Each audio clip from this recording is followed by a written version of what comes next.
નમસ્કાર, નિર્માણ ન્યૂઝની વિશેષ રજૂઆત ઝીરો કાર્યક્રમ સાથે હું છું યજ્ઞ ત્રિવેદી। દર્શક મિત્રો, આજે ઝીરો કાર્યક્રમમાં ચર્ચા કરવા જઈ રહ્યા છીએ એક મહત્વના મુદ્દાને લઈને। હિન્દુત્વને લઈને ફરી એકવાર મોહનજી ભાગવતનો જે હુંકાર જે તરાલતો જે સામે આવ્યો છે। રાષ્ટ્રીય સ્વયંસેવક સંઘના વડા મોહનજી ભાગવતે જે રીતે આજે નાગપુર ખાતે સૌથી પહેલાં તો શસ્ત્ર પૂજા પણ કરી હતી ને સાથે સાથે જે રીતે આજે આરએસએસનો જે સ્થાપના દિવસ છે તેને લઈને પણ ક્યાંક ઉજવણી જોવા મળી હતી। શસ્ત્ર પૂજાની સાથે સાથે મોહનજી ભાગવત દ્વારા મહત્વનું નિવેદન પણ આપવામાં આવ્યું હતું। મોહનજી ભાગવત દ્વારા જે રીતે કહેવામાં પણ આવ્યું હતું કે અત્યારે હાલનો જે સમય જોવા મળી રહ્યો છે તેમાં તમામ હિન્દુઓએ અત્યારે હાલ તો એકત્ર થવું બહુ જરૂરી જોવા મળી રહ્યું છે। અત્યારના સમયની વાત કરીએ તો આજના જમાનામાં દુર્બળ અને અસંગઠિત રહેવું એ અપરાધ અત્યારે હાલ તો જોવા મળી રહ્યું છે તેવું પણ તેમના દ્વારા નિવેદન આપવામાં આવ્યું હતું। સાથે સાથે જ્યારે મહત્વની વાત કરવામાં આવે તો નબળા રહેવું એ ગુનો છે, હિન્દુ સમાજે તે સમજવું પણ અત્યારે હાલ તો જરૂરી બની ગયું છે તેવું તેમના દ્વારા જણાવવામાં આવ્યું હતું। સાથે જ્યારે ગુજરાતની વાત કરવામાં આવે તો ગુજરાતમાં પણ જે પ્રમાણે આરએસએસ દ્વારા જે કાર્ય કરવામાં આવ્યું હતું તે સમય પણ જે મિટિંગ બોલાવવામાં આવી હતી તે સમય પણ એ ત્રિદિવસીય મિટિંગમાં તેમણે પણ એમ જ કહ્યું હતું કે અત્યારનો જે સમય છે તેમાં અત્યારે હાલ તો તમામ હિન્દુઓએ એકત્ર થવું બહુ જરૂરી અત્યારે હાલ તો જોવા મળી રહ્યું છે।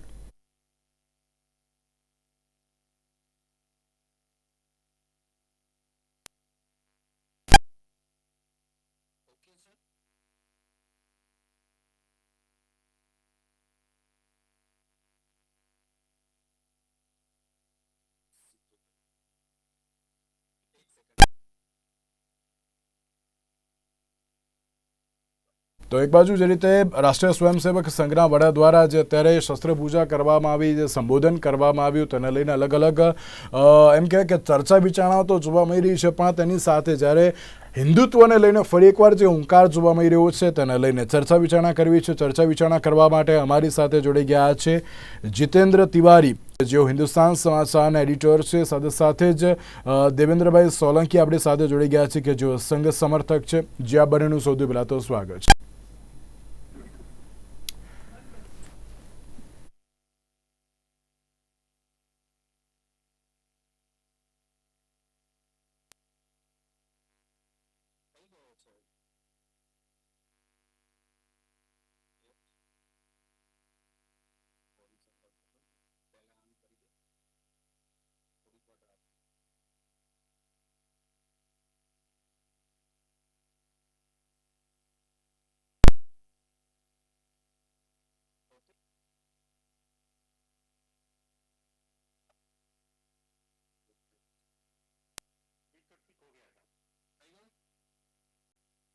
की बात करें तो मोहनजी भागवत ने जो आज हिंदुत्व को लेकर फिर एक बार हुंकार किया है। जिस तरीके से मैंने बोला कि गुजरात में जो बैठक हुई थी वहाँ पे उन्होंने सबसे पहले हिंदुत्व के बारे में चर्चा की थी, मगर इस बार फिर हिंदुत्व को अभी तो संगठित रहने की बात की है। कैसे देख रहे हो आप? देखिए, राष्ट्रीय स्वयंसेवक संघ को इस 2025 में 100 वर्ष पूरे हो जाएंगे, यानी कि राष्ट्रीय स्वयंसेवक संघ अपने 100वें वर्ष में प्रवेश कर रहा है। और हमें ध्यान रखना होगा कि 1925 से पहले जब डॉक्टर हेडगेवार जिन्होंने इसकी स्थापना की थी, उससे पहले 1918, 20, 22, 23 में उन्होंने जो कुछ भी देश में देखा था, उसके बाद उनके मन में विचार आया कि अभी तो हम परतंत्र है, लेकिन ये परतंत्रता आज नहीं तो कल चली जाएगी। और विचार ये करना है कि भारत बार बार परतंत्र क्यों होता है, कभी मुगल, कभी कुषाण, शक, हूण, कुषाण, मुगल और अब अंग्रेज, तो हम ही बार बार क्यों परतंत्र होते हैं, हम पर ही कौन कोई राज क्यों करने आता है। और उसका उन्होंने मूल तत्व खोजा कि ये जो हिंदू समाज है ये किन्हीं न किन्हीं कारणों से पिछले 1000 वर्षों की गुलामी कहिए या कुछ और कारण रहे हैं। कुछ कारण ऐसे हैं कि ये समाज विभाजित है, संगठित नहीं है, मजबूत समाज नहीं है। अगर ये दुर्बल रहा तो स्वतंत्रता मिलने के बाद फिर से कोई ना कोई इस पर आक्रमण करेगा और फिर ये गुलाम बनेगा। इसलिए सबसे पहली आवश्यकता ये है कि स्वतंत्रता तो आएगी ही, लेकिन उसके साथ साथ हमारा हिंदू समाज जो है वो संगठित हो, शक्तिशाली हो, समर्थशाली हो, पराक्रमी हो और अपने जो पूर्वज हैं उनके पराक्रम से अपने अंदर एक चैतन्य पैदा करते हुए भविष्य के लिए एक रास्ता तैयार करे। तो संघ की स्थापना ही हिंदू और हिंदुत्व को लेकर हुई थी। 100 वर्षों में वो यह काम करता रहा है और निरंतर यही एक काम, और वो काम शाखा के माध्यम से उसने कहा कि हम व्यक्ति निर्माण और चरित्र निर्माण का काम करते हैं और हिंदू समाज के संगठित करने का काम करते हैं, ये घोषित है। एक तरफ यही देखने को मिला है कि जिस तरीके से उन्होंने बांग्लादेश की बात की और दूसरे देश की बात की, वहाँ पे भी उन्होंने यही कहा कि जहाँ जहाँ हिंदू बात से दिखे वहाँ वहाँ हिंदुओं को प्रॉब्लम्स हुई है। तो क्या लग रहा है अभी जो संगठित होने की जो बात की है वो सिर्फ और सिर्फ भारत के लिए थी कि फिर सब देश में, मतलब कि पूरे विश्व में जहाँ जहाँ अभी भारतीय बस रहे हैं, जहाँ जहाँ वो ऐसा हम कह सकते हैं इकोनॉमिकली तो वो अभी बहुत ही अच्छी पोजीशन पे है, मगर वो अभी भी संगठित नहीं है वहां पे भी? मैं ऐसा समझता हूं कि भारत के परिप्रेक्ष्य में यदि हम देखें तो ज्यादा चुनौतीपूर्ण होगा, क्योंकि जब हमारी हमारी जो मेधा है, बुद्धि है, ऐसे लोग जब पढ़ लिख कर जाते हैं, बाहर जाते हैं, तो वो भारतीय सनातन संस्कृति कहिए या मेधा के बल पे कहिए या अपनी बुद्धि के बल पे कहिए या पराक्रम के बल पे कहिए, वो वहां एक पहचान बनाते हैं। वहां उनकी सुरक्षा के सवाल खड़े होते हैं। लेकिन सवाल ये उठता है कि यदि वे वहां से कभी भी वहां से अगर विस्थापित होकर आते हैं तो जाएंगे कहां? अगर ये भारत मजबूत नहीं हुआ, भारत की हिंदू संस्कृति जो है, हिंदू समाज जो है वो संगठित नहीं हुआ, मजबूत नहीं हुआ, पराक्रमी नहीं हुआ, तो दूसरे देश में कौन कहे? यदि आप अपने ही देश में कमजोर दिखाई दे रहे हैं, अपने ही देश में आपको कई बार चुनौतियां दिखाई देती हैं, और उन चुनौतियों का कारण उन्होंने बताया है कि हम आपस में, चाहे वो राजनीतिक कारणों से हो, भेद पैदा करना, जातिगत भेद हो, क्षेत्र का भेद हो, पंथ के भेद पैदा कर दिए गए। आज से 100 साल 150 साल पहले जो सिख पंथ के साथ, जैन पंथ के साथ, आर्य समाज के साथ, यानी लगातार भेद पैदा किए जा रहे हैं। इनको दूर करके समाज को संगठित करना, इसी ओर सबका ध्यान जाना चाहिए। દેવેન્દ્રભાઈ, આજે જે રીતે રાષ્ટ્રીય સ્વયંસેવક સંઘની વાત કરીએ તો એક બાજુ જે રીતે સ્થાપના અને બીજી બાજુ વિજયાદશમીનો પર્વ, અને તેમાં પણ હિન્દુત્વને લઈને ફરી એકવાર મોહનજી ભાગવતનો જે હુંકાર જોવા મળી રહ્યો છે, આપ તેને કઈ રીતે જોઈ રહ્યા છો? આપને, આપના સ્ટાફને અને આપના પ્રત્યેક દર્શકને શ્રી વિજયાદશમીની શુભકામનાઓ। આ જે પર્વ છે એ અધર્મ પર ધર્મના વિજયનું છે, કુવિચાર પર સુવિચારના વિજયનું છે, અને રાક્ષસી આસુરી તત્વો પર દૈવી વિચાર અને દૈવી તત્વનું વિજય છે। ત્યારે હિન્દુત્વની જ્યારે આપણે વાત કરીએ છીએ યજ્ઞભાઈ, ત્યારે હિન્દુત્વના જે વિચારો છે, હિન્દુ તત્વજ્ઞાન અને હિન્દુ આચાર અને હિન્દુ વિચાર, એ હંમેશા વસુધૈવ કુટુંબકમ જ્યારે આપણે સાંભળીએ છીએ ત્યારે એ માત્ર મનુષ્ય યોનિની વાત નથી કરતું, પરંતુ સમસ્ત બ્રહ્માંડની વાત કરે છે। એ વખતે માત્ર હિન્દુત્વની જ્યારે વાત કરવી પડે છે ત્યારે એ ધ્યાનમાં રાખવું પડે કે અનંત વર્ષોથી, કેટલાક વર્ષો દરમિયાન વિધર્મી અને વિદેશી આક્રાંતાઓએ જે હિન્દુ ધર્મ પર આઘાતો કર્યા છે, એના તત્વજ્ઞાન પર, એના વિચાર પર અને હિન્દુઓમાં જે આઘાતો ઉભા કર્યા છે, એ આઘાતના જે ઘા છે, જે ઈજાઓ છે, એને કેવી રીતે પૂરવી, રાષ્ટ્રીય સ્વયંસેવક સંઘ છેલ્લા 99 વર્ષથી, આજથી શતાબ્દી વર્ષમાં પ્રવેશ્યો છે રાષ્ટ્રીય સ્વયંસેવક સંઘ, 99 વર્ષથી આ કાર્ય સતત અને સાતત્યપૂર્ણ રીતે કરતો આવ્યો છે। પૂજનીય સરસંઘ ચાલકજીએ આજે એ જ વાત કરી છે કે હિન્દુ સમાજ જ્યારે જ્યારે એ વિઘટિત થાય છે ત્યારે ત્યારે ભારતીય સંસ્કૃતિ પર, ભારતીય વિચાર પર, ભારતીય આચાર પર એક સંકટ ઊભું થાય છે। આજે આપણા પાડોશી દેશમાં આપણે આ સંકટ જોયું છે। આજે કેટલાક વિધર્મીઓ જ્યારે માતા દુર્ગાની દુર્ગાષ્ટમીની પૂજા થતી હોય એ વખતે જો કોઈ બોમ્બ લઈને ત્યાં પહોંચી જાય તો એ જે વિચાર છે એ વિચારને ભારતમાં આવતા રોકવો હશે, એ વિચારનો જે સામનો કરવો હશે, તો એના માટે એક હિન્દુત્વ જે જાતિઓમાં વિખરાયેલો, વિચારથી વિખરાયેલો હિન્દુ સમાજ છે, એ હિન્દુ સમાજ હું હિન્દુ છું ગર્વ સે કહે હમ હિન્દુ હે આ હિન્દુત્વના નાદથી એક થાય એ અતિ આવશ્યક છે. આજે સમગ્ર વિશ્વ જ્યારે કટ્ટરવાદના ભરડામાં અને એનાથી છૂટવા માટે તરફડિયા મારી રહ્યું છે, ત્યારે એનો જો એકમાત્ર સચોટ ઉપચાર હોય તો એ હિન્દુત્વ છે. કારણ કે હિન્દુત્વ જ વસુધૈવ કુટુંબકમ કહી શકે છે. અન્યથા માય વે ઓર હાઈવે એ વાતને લઈને ચાલતા અનેક સંપ્રદાયો છે. પરંતુ ધર્મ, પરમ પૂજનીય સરસંઘચાલકજીએ જે ધર્મની વાત કરી કે ધર્મ એ ભારતનું સત્વ છે. અને ધર્મ એટલે શું છે? તો ધારયતિ ઇતિ ધર્મઃ, જેને હું ધારણ કરી શકું અને જે મને ધારણ કરી શકે.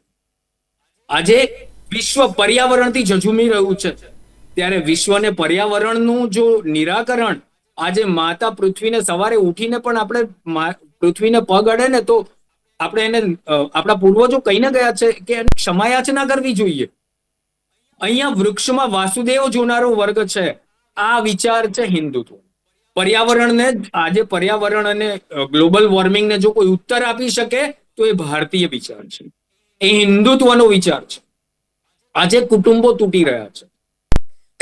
હમણાં અમેરિકાનો એક પ્યુ રિસર્ચે કરેલો આઈ થિંક સર્વે હતો કે એ લોકો હવે કુટુંબ વ્યવસ્થા તરફ વળી રહ્યા છે.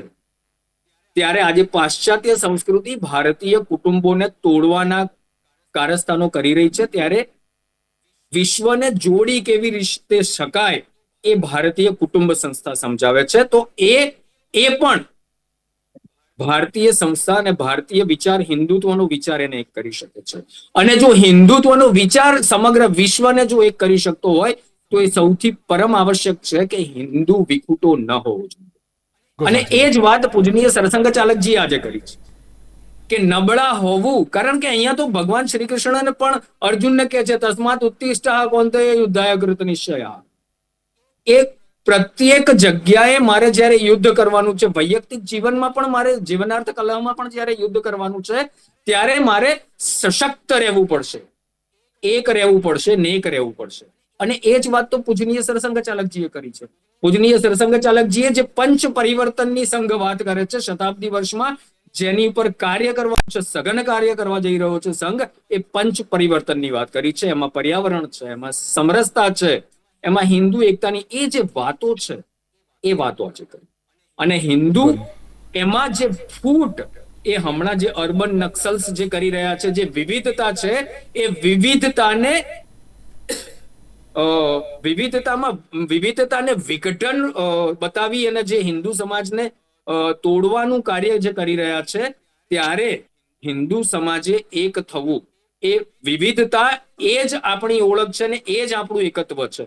આ એકત્વમાં સમાયેલું વિવિધત્વ છે અને એ એકત્વ તરફ પરત ફરવું, સમરસતા, એ ભારતીય સમાજ માટે આવશ્યક. અને ये ज बात आज पूजनीय सरसंघचालक जितेंद्र जी, जिस तरीके से अगर हम आज की बात करें तो आज जो मोहन जी भागवत ने जो आज संबोधन किया उसमें उन्होंने डीप स्टेट के बारे में भी कहा था कि कहीं पे कल्चर और साथ में जो परंपराएं है, जो संस्कृति है, वो अभी कहीं पे दिख नहीं रही है. क्या कहोगे आप डीप स्टेट के बारे में? देखिए, कोई मैं इस समय चूंकि सरसंघचालक जी के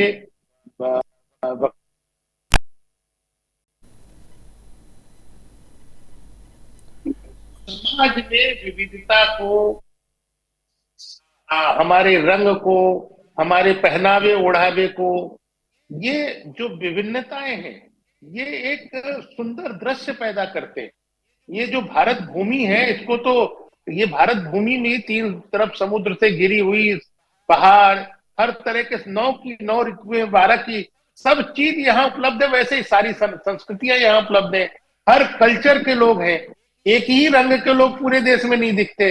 दक्षिण में बहुत डार्क है, नॉर्थ ईस्ट में बहुत गोरे हैं, बीच में गेहूं कलर के हैं. तो हमारा तो जो पूरा कल्चर है ये विविधता में एकता का स्वरूप लिए हुए ही पैदा हुआ है. सभी लोग शुरू से, सूर्य से, अभी कुछ दिनों पहले बनवासी कल्याण आश्रम का एक कार्यक्रम समालखा में हुआ, मैं स्वयं उनको देखने गया था. वो सभी प्रकार के वनवासी लोग आए थे जो सैकड़ों सैकड़ों साल से पूजा कर रहे हैं। उनकी पूजा में दो चीज समानता दिखी। एक तो पिंड सबके पास दिखाई दिया कि किसी ना किसी रूप में वो पिंड की पूजा करते थे, और दूसरा किसी ना किसी रूप में सूर्य या अग्नि की पूजा करते हैं। तो ये जो हमारी सारी संस्कृति है, ये विभिन्नता लिए हुए है, इसको विभाजित करने की कोशिश हमेशा से फेल होती आई है। लेकिन जो उनके कारण से किसी को वनवासी बना के अलग कर देना कि अब आप हिंदू नहीं है, आप आदिवासी हैं, आप ऐसे नहीं है, तो ये जो परकियों ने किया, जो मुगलों ने किया, जो अंग्रेजों ने किया, वही कुछ राजनीतिक दल आज भी करना चाहते हैं, जो कि बहुत ही दुर्भाग्यपूर्ण है। राष्ट्रीय स्वयंसेवक संघ शुरू से सभी को एक समान मानते हुए, जाति, वर्ण, भेद, भाषा सबको अलग रखते हुए, हिंदू कहे सो हिंदू होई, यानी आप अगर हिंदू हैं, अपने को हिंदू कहिए, उस नाते से एक छत्र के नीचे आइए, संगठित शक्ति बनिए और देखिए उसकी आवश्यकता क्यों है। अभी अफगानिस्तान में कुछ हुआ, हिंदू समाज कहां आया? अभी बांग्लादेश में कुछ हुआ, दृष्टि उन लोगों की किसके तरफ थी? वहां थोड़ा संबल मिला तो बांग्लादेश का हिंदू समाज खड़ा हुआ, क्योंकि वो 19% से घट के 9% रह गया है, कहां जाएगा? अभी अगर दुनिया में कहीं भी हिंदू समाज के ऊपर कोई बात आती है तो वो किनकी ओर एक आशा भरी नजर से देखते? भारत की ओर देखते। तो अगर भारत का हिंदू समाज कमजोर रहेगा, वो चुनौतियों से जूझता रहेगा, आतंकवाद से पीड़ित रहेगा, और इस हद तक पीड़ित हो जाएगा कि आपकी ट्रेनों को भी अगर अब कुछ लोग पलटाने लगेंगे, तो ये चुनौतियां कहां से आ रही हैं? आखिर उस ट्रेन में जाने वाले क्या कोई एक ही समाज के लोग हैं? नहीं। लेकिन जो बृहद हिंदू समाज है, जो भारत है, जो आगे बढ़ रहा है, उसको पटरी से उतारने की ये जो अंतरराष्ट्रीय साजिशें हैं, उसको अगर कोई दूर कर सकता है तो वो जागृत हिंदू समाज है। वही जागृत हिंदू समाज इस देश की जो चुनी हुई सत्ता है उसको मजबूत करते हुए पूरे राष्ट्र को सुरक्षित कर सकता है। ये उनका मूल तत्व है। मगर जितेंद्र जी, जिस तरीके से आपने तो बोला कि नहीं, डीप स्टेट को लेके बहुत ही चिंता व्यक्त की है मोहन जी भागवत ने, मगर दूसरी ओर अगर हम कांग्रेस की बात करें तो कांग्रेस अभी भी यही कह रही कि जिस तरीके से आप संगठितता की बात करें, मगर जो अभी भी लोग संगठित नहीं हुए उसके पीछे आरएसएस और भारतीय जनता पार्टी का ही अभी भी हाथ है। वो लोग तो यही कह रहे हैं कि अगर आप संगठितता की बात करो तो आप संगठित करो ना, क्यों आप सब लोगों को अभी भी अलग अलग ही मान रहे हो? संगठित करो तो आप करो, मगर आप ही विघटित कर रहे हो। राष्ट्रीय स्वयंसेवक संघ कभी भी समाज को विघटित करने का कार्य करता ही नहीं है। ना तो ये तो आप समझ लीजिए कि महात्मा गांधी जब वर्धा के शिविर में गए थे, उन्होंने भी कहा और सबने कहा, लेकिन मैं फिर कहूंगा, राजनीतिक कारणों से मैं किसी राजनीतिक दल का नाम नहीं ले रहा हूं, समाज को विघटित करना, उनको आरक्षण के नाम पर, उनको जाति के नाम पे वर्गलाना, उनको अलग मान के चलाना और इसके लिए अभियान चलाना, ये केवल इतना भर नहीं है कि आप सत्ता राजनीति के लिए कर रहे हैं, बल्कि हमेशा उस राजनीति पर हम चलते रहे, समाज विघटित रहे। राम जन्मभूमि का आंदोलन ऐसा आंदोलन आया था जिसने सारे देश में जाति, पंथ, भेद सबको दूर कर दिया था। आज आप उस आंदोलन को गाली क्यों देते हैं? क्योंकि उससे आपकी सत्ता चली गई, समाज संगठित हुआ, आपने फिर एक मौका दांव लगाया और डॉक्टर अंबेडकर का नाम लेके और संविधान खतरे का नाम लेके आपने समाज को विभाजित करने की कोशिश की। तो ये जो सत्ता राजनीति है, ये हमेशा विघटित करने का काम करता है। राष्ट्रीय स्वयंसेवक संघ सत्ता राजनीति से परे रहकर समाज को संगठित करने का काम करता है। समाज को संगठित करने के लिए जो कुछ भी जरूरी होता है वो हमेशा करता रहता है।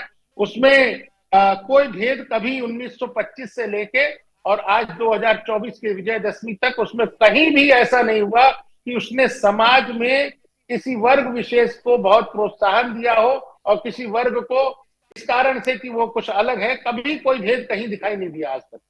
બિલકુલ દેવેન્દ્રભાઈ, આ બાબતને લઈને આપ પણ શું કહેશો? કારણ કે એક બાજુ હિન્દુત્વને લઈને હુંકાર કરવામાં આવે છે, સંગઠિત કરવાની બાબત જોવા મળી રહી છે, બીજી બાજુ કોંગ્રેસ એમ જ કહે છે કે ના, અત્યાર સુધી જે પણ કોઈ ભાગલા પાડે છે એ આરએસએસ અને ભાજપે જોડે મળીને અત્યારે તો ભાગલા પાડ્યા છે। યજ્ઞભાઈ, હવે આ તો શું કહેવાનું? અહીંયા તો એવું કહી શકાય કે 1996 સુધી તો 5 વર્ષ કાઢી નાખીએ તો તમે જે પાર્ટીનું નામ લીધું એ જ સત્તા પર હતી. શા માટે એમણે હિન્દુ સમાજને એક ન કર્યો? આજે જો એમને લાગે છે કે રાષ્ટ્રીય સ્વયંસેવક સંઘ એ હિન્દુ સમાજને માં ફૂટ કરે છે તો એમણે કરી દેવો જોઈતો હતો ને. એ તો સત્તામાં હતા, શા માટે ન કર્યો? સૌથી વધારે અહીંયા ગુજરાતમાં જુઓ ને, ખામ થિયરી કોણ લઈ આવ્યું હતું? KHAM. કોંગ્રેસની દેન હતી ને હિન્દુ સમાજને અલગ કરવાની. તોડવાનું કાર્ય કોણે કર્યું છે? કોંગ્રેસે કર્યું છે. સંઘનો મતલબ જ છે સંગઠન. શાસ્ત્રકારો કહીને ગયા છે, સંઘ શક્તિ કલૌ યુગે. કળિયુગમાં સંગઠન શક્તિ જ કામ કરી શકે, અને એ જ કાર્ય છેલ્લા 99 વર્ષથી રાષ્ટ્રીય સ્વયંસેવક સંઘ કરતું રહ્યું છે. અને આમાં એવું છે કે આજે ભગવાન શ્રી રામે અસુરી શક્તિનો નાશ કર્યો હતો, રાવણ, કુંભકર્ણ અને મેઘનાદનો. તો આજે યાદ કરવું જોઈએ, જયારે વિશ્વામિત્ર ના દંડકારણ્યમાં જયારે યજ્ઞ કરતા હતા ને, ત્યારે હવનમાં હાડકા નાખનારાઓ હતા. ત્યારે વિશ્વામિત્ર દશરથ રાજા પાસે આવેલા અને ભગવાન શ્રી રામને લઈ ગયેલા. આજે ફરીથી માત્ર 2 વર્ષ થયા છે, ભગવાન શ્રી રામના પ્રાદુર્ભાવ ભારતની ધરતી પર ફરી થઈ ગયો છે. 500 વર્ષ 76 યુદ્ધ લડ્યા પછી હિન્દુ સમાજે પોતાની શક્તિ એકત્વનું જે ઉદાહરણ પૂરું પાડ્યું છે, એનું જે સાક્ષાત સ્વરૂપ છે ભગવાન શ્રી રામનું ભવ્ય દિવ્ય મંદિર. અને ભગવાન શ્રી રામ આજે આવ્યા છે ત્યારે બહુ જ સ્વાભાવિક છે કે આસુરી શક્તિઓ હવે હાડકા નાખવાના પ્રયત્નો વધારે કરશે જ. પરંતુ દેવેન્દ્રભાઈ, એક બાજુ કોંગ્રેસે પણ અત્યારે એમ પણ કહ્યું છે કે જો ભારતમાં અલ્પસંખ્યકો એકજૂટ થવાની વાત કરે છે તો તેને અત્યારે તો જોખમરૂપ માનવામાં આવે છે, તેવું કેમ? એવું સંઘે ક્યાં કહ્યું છે કોઈને? નહીં, કોંગ્રેસ અત્યારે તો આક્ષેપ કરી રહ્યો છે. આમનું તો યજ્ઞભાઈ, આ તો કેવું છે એ લોકોનું પેલું ભુવારે ભાઈ ભુવા શું કહો છો, અરે કુવારે ભાઈ કુવા શું કહો છો, વસરામ ભુવા, એના જેવું છે આમનું તો. જાતે જ દોરડું બાંધે છે, જાતે જ કુવામાં ઉતરે છે, પછી કે હવે ડૂબકા કેટલા ખાવું. શા માટે લઘુમતી અત્યાર સુધી સચ્ચર કમિટીનો રિપોર્ટ જે છે ને, કોંગ્રેસની કથની અને કરણીનો જીવતો ને જાગતું ઉદાહરણ છે. શા માટે લઘુમતી આજે પણ પછાત રહી ગઈ છે? શા માટે એજ્યુકેશન નથી? શા માટે એમની પાસે એમ્પ્લોયમેન્ટ નથી? એનો જવાબ કોંગ્રેસે આપવો જોઈએ. પ્રત્યેક ભારતીયને સંઘ એક રહી અને ભારતીય સંસ્કૃતિ, ભારતની ધરતી પર જન્મેલો પ્રત્યેક વ્યક્તિ હિન્દુ છે. ભારતીય સંસ્કૃતિ સાથે જે જોડાયેલો છે એ હિન્દુ છે અને એ એકતાની વાત કરે છે. સંઘ ક્યારેય તોડવાની વાત નથી કરતું. રાષ્ટ્ર મજબૂત બને એના માટે સંઘ કાર્ય કરે છે. અને રાષ્ટ્ર મજબૂત બને તેઓ એમ કહે છે કે જો લઘુમતી તો આ વોકિઝમ મને જો લઘુમતીના જે તમામ જે લોકો છે તરલ એકજૂટ થઈ ગયા ને તો ભારત માટે ક્યાંક તરલ જોખમરૂપ બની શકે છે, તેવું ક્યાંક સંઘ માની રહ્યું છે, તેવો પણ તેઓ આક્ષેપ કરે છે. હવે સંઘ માને છે એમને કેવી રીતે ખબર પડે છે? મને અત્યાર સુધી એ જ સમજ નથી પડતી. હવે મેં કહ્યું ને કે આ તો પેલા એના જેવું જ છે. એ જે માને છે ને એ સંઘના નામે ચડાવે છે. કોંગ્રેસે અત્યાર સુધી જે કર્યું છે ને એ સંઘના નામે ચડાવવું છે એને. હિન્દુને એક નહીં થવા દીધો કોણે? કોંગ્રેસે. જાતિનું રાજકારણ કોણે કર્યું? કોંગ્રેસે. જાતિઓમાં હિન્દુને વેચો કોણે? કોંગ્રેસે. લઘુમતીને કોંગ્રેસે. લઘુમતીને એમ્પ્લોયમેન્ટ ના મળે એના માટે થઈને કાર્ય કોણે કર્યું? કોંગ્રેસે. વોટ બેંક કોણે બનાવી રાખી? કોંગ્રેસે. હિન્દુનો અને રાષ્ટ્રીય સ્વયંસેવક સંઘનો ડર કોણે દેખાડ્યો? કોંગ્રેસે. અને આ બધું જ કોંગ્રેસે કર્યું. અને હવે એવું કહે છે કે સંઘ આવું માને છે. અરે ભાઈ, તમે જે માનો છો આ 70 વર્ષની અંદર તમે જે કર્યું, 70 પણ નહીં, હું તો 1926 નો નહેરુ રિપોર્ટ જે છે ને એ કહું છું. ત્યારથી લઈને અત્યાર સુધી તમે કોંગ્રેસે જે કર્યું એના ફળ અત્યારે હવે કોઈકના માથે નાખવા જાય. હવે સામે એમણે બાવળિયા ઉગાડે અને હવે શૂળો નીકળી રહી છે તો એ સંઘના નામે ચડાવે, એ યોગ્ય નથી. આ એમણે विचारવું જોઈએ. एक आखिर में एक सवाल, जिस तरीके से कांग्रेस ने बोला है कि जो अभी लघुमती समाज के जो सब लोग हैं अगर वो एकजुट हो जाएंगे तो कहीं पे ऐसा भी लग रहा है कि भारत में कोई जोखिम अभी उपस्थित हो सकता है. वो ऐसा कुछ समझ रहे हैं क्या आरएसएस वाले? तो इसीलिए हिंदुत्व को एक होने की बात कर रहे हैं, ऐसा उन्होंने आक्षेप किया. नहीं, ऐसा है, ये डर दिखाकर डर पैदा करना. और जो सबसे ज्यादा कहते हैं डरो मत, डरो मत. पार्लियामेंट में भी चिल्ला के कहते डरो मत. सबसे ज्यादा डराने का काम वही करते, समाज को डराने का काम. अब वो ये डराने का काम कर रहे हैं कि मुस्लिम समाज एकजुट हो जाएगा तो कुछ प्रतिक्रिया होगी, इसलिए हिंदू समाज अरे भाई, राष्ट्रीय स्वयंसेवक संघ 1925 में, और एक छोटी सी बात बहुत स्पष्ट बताता हूँ, संघ प्रमुख भी अभी भी पहले सरसंघचालक से लेके और ये छठे सरसंघचालक से एक ही बात कहते हैं कि मैं अपने घर के अंदर अपने बरामदे में अगर दंड लगाता हूँ, व्यायाम करता हूँ, अपने शरीर को बलिष्ठ बनाता हूँ, तो पड़ोसी को ये डर नहीं होना चाहिए कि मुझे पीटेगा। पड़ोसी क्यों डरता है कि मैं अपने घर में मजबूत हो रहा हूं तो आप ही को पीटने आने वाला हूं?